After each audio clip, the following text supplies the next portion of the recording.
बोलो गीता माता की जय। ओम श्री परमात्मने नमः। श्रीमद् भगवद गीता तृतीय अध्याय 10वां 11वां श्लोक। सहयज्ञा प्रजा षष्ठवा पुरोवाच प्रजापति अनेन प्रसविश्वध्वमेश वोसिस्त्वकष्ट कामुधुके देवान् भावयतानेन ते देवा भावयन्तु वः परस्परं भावयन्तः शेह परम वापस्थ। कारण कि जो जिसे उत्पन्न करता है उसकी रक्षा करना उसका कर्तव्य हो जाता है। ब्रह्मा जी प्रजा की रचना करते हैं, उसकी रक्षा में तत्पर रहते हैं तथा सदा उसके हित की बात सोचते हैं, इसलिए वे प्रजापति कहलाते हैं। षष्ठी अर्थात सर्ग के आरंभ में ब्रह्मा जी ने कर्तव्य कर्मों की योग्यता और विवेक सहित मनुष्यों की रचना की है। अनुकूल और प्रतिकूल परिस्थिति का सदुपयोग करने वाले हैं, इसलिए ब्रह्मा जी ने अनुकूल प्रतिकूल परिस्थिति का सदुपयोग करने का विवेक साथ देकर ही मनुष्यों की रचना की है। सत असत का विचार करने में असमर्थ पशु पक्षी वृक्ष आदि के द्वारा स्वाभाविक परोपकार कर्तव्य पालन होता है, किंतु मनुष्य को तो भगवत कृपा से विशेष विवेक शक्ति मिली हुई है। यदि विवेक को महत्व देकर और कर्तव्य ना करें तो उसके द्वारा भी स्वाभाविक लोक हितार्थ कर्म हो सकते हैं। देवता ऋषि पितर मनुष्य तथा अन्य पशु पक्षी वृक्ष आदि सभी प्राणी प्रजा हैं। इनमें भी योग्यता अधिकार और साधन की विशेषता के कारण मनुष्य पर अन्य सब प्राणियों के पालन की जिम्मेवारी है। अतः यहाँ प्रजापद विशेष रूप से मनुष्यों के लिए ही प्रतियुक्त हुआ है। कर्म योग अनादिकाल से चला आ रहा है। चौथे अध्याय के तीसरे श्लोक में पुरातन पद से भी भगवान कहते हैं, ये कर्मयोग बहुत काल से प्राय लुप्त हो गया था, जिसको मैंने तुम्हें फिर से कहा है उसी बात को यहाँ भी पुरापद से दूसरी रीति से कहते हैं। मैंने ही नहीं प्रत्युत ब्रह्मा जी ने भी सर्ग के आदि काल में कर्तव्य सहित प्रजा को रचकर उनको उसी कर्मयोग का आचरण करने की आज्ञा दी थी। तात्पर्य ये है कि कर्मयोग निस्वार्थ भाव से कर्तव्य करने की परंपरा अनादिकाल से ही चली आ रही है। ये कोई नई बात नहीं है। परमात्मा प्राप्ति के जितने साधन बताए गए हैं वे सभी यज्ञ के नाम से कहे गए हैं, जैसे द्रव्य यज्ञ, तप यज्ञ, योग यज्ञ, प्राणायाम आदि। प्राय यज्ञ शब्द का अर्थ हवन से संबंध रखने वाली क्रिया के लिए ही प्रसिद्ध है, परंतु गीता में यज्ञ शब्द शास्त्र विधि से की जाने वाली संपूर्ण विहित क्रियाओं का वाचक भी है। अपने वर्णाश्रम धर्म जाति स्वभाव देश काल आदि के अनुसार प्राप्त कर्तव्य कर्म यज्ञ के अंतर्गत आते हैं। दूसरे के हित की भावना से किए जाने वाले सब कर्म भी यज्ञ ही हैं। ऐसे यज्ञ कर्तव्य का दायित्व मनुष्य पर ही है। ब्रह्मा जी मनुष्यों से कहते हैं, तुम लोग अपने अपने कर्तव्य पालन के द्वारा सबकी वृद्धि करो, उन्नति करो। ऐसा करने से तुम लोगों को कर्तव्य कर्म करने में उपयोगी सामग्री प्राप्त होती रहे, उसकी कभी कमी न रहे।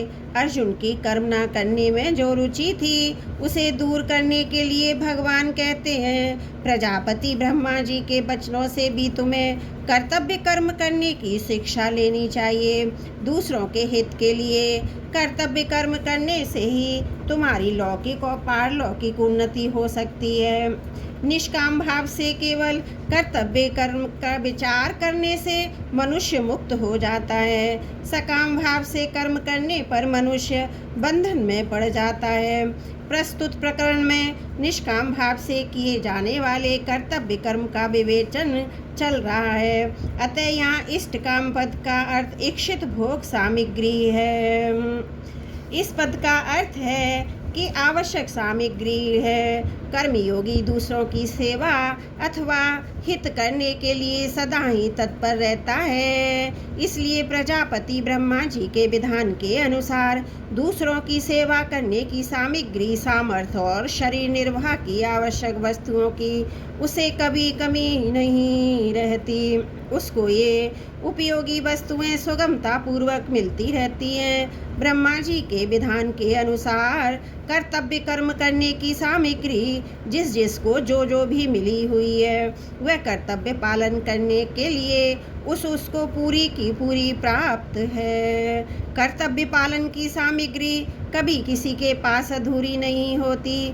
ब्रह्मा जी के विधान में कभी फर्क नहीं पड़ सकता, क्योंकि जब उन्होंने कर्तव्य कर्म करने का विधान निश्चित किया है तब जितने से कर्तव्य का पालन हो सके उतनी ही सामग्री देना भी उन्हीं पर निर्भर है।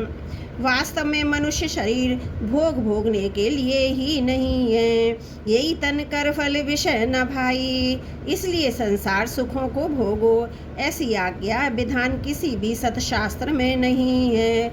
समाज भी स्वच्छंद भोग भोगने की आज्ञा नहीं देता। इसके विपरीत दूसरों को सुख पहुंचाने की आज्ञा या विधान शास्त्र और समाज दोनों ही देते हैं। जैसे पिता के लिए ये विधान तो मिलता है कि वह पुत्र का पालन पोषण करे, पर विधान कहीं भी नहीं मिलता कि पुत्र से पिता सेवा ले ही है। इसी प्रकार पुत्र पत्नी आदि अन्य संबंधों के लिए भी समझना चाहिए। कर्मयोगी सदा देने का भाव रखता है, लेने का नहीं, क्योंकि लेने का भाव ही बांधने वाला है। लेने का भाव रखने से कल्याण प्राप्ति में बाधा लगने के साथ ही सांसारिक पदार्थों की प्राप्ति में भी बाधा उपस्थित हो जाती है। प्राय सभी का अनुभव है कि संसार में लेने का भाव रखने वाले को कोई देना नहीं चाहता। इसलिए ब्रह्मा जी कहते हैं, बिना कुछ चाहे निस्वार्थ भाव से कर्तव्य कर्म करने से ही मनुष्य अपनी उन्नति कल्याण कर सकता है। देवान भाव यतानेन, यहाँ देव शब्द उपलक्षक है। इस पद के अंतर्गत मनुष्य, देवता, ऋषि, पितर समस्त प्राणियों को समझना चाहिए, कारण कि कर्मयोगी का उद्देश्य अपने कर्तव्य कर्मों से प्राणी मात्र को सुख पहुंचाना रहता है। इसलिए यहाँ ब्रह्मा जी संपूर्ण प्राणियों की उन्नति के लिए मनुष्यों को अपने कर्तव्य कर्म रूप यज्ञ के पालन का आदेश देते हैं। अपने कर्तव्य का पालन करने से मनुष्य का स्वतः कल्याण हो जाता है। कर्तव्य कर्म का पालन करने के उपदेश के पूर्ण अधिकारी मनुष्य ही हैं। मनुष्यों को ही कर्म करने की स्वतंत्रता मिली हुई है, अतः उन्हें इस स्वतंत्रता का सदुपयोग करना चाहिए।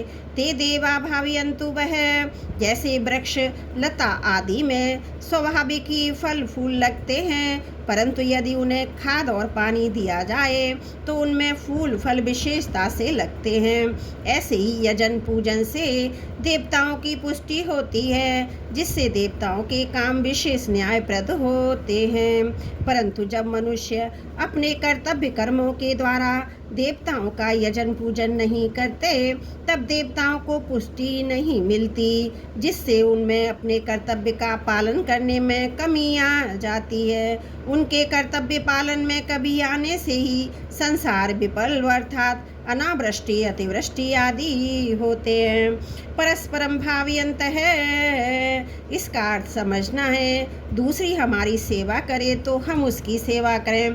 प्रत्युत ये समझना चाहिए दूसरा हमारी सेवा करे या ना करे, हमें तो अपने कर्तव्य के द्वारा उसकी सेवा करनी ही है। दूसरा क्या करता है क्या नहीं करता, हमें सुख देता है या दुख, इन बातों से हमें कोई मतलब नहीं रखना चाहिए, क्योंकि दूसरों के कर्तव्य को देखने वाला अपने कर्तव्य से च्युत हो जाता है, परिणाम स्वरूप उसका पतन हो जाता है।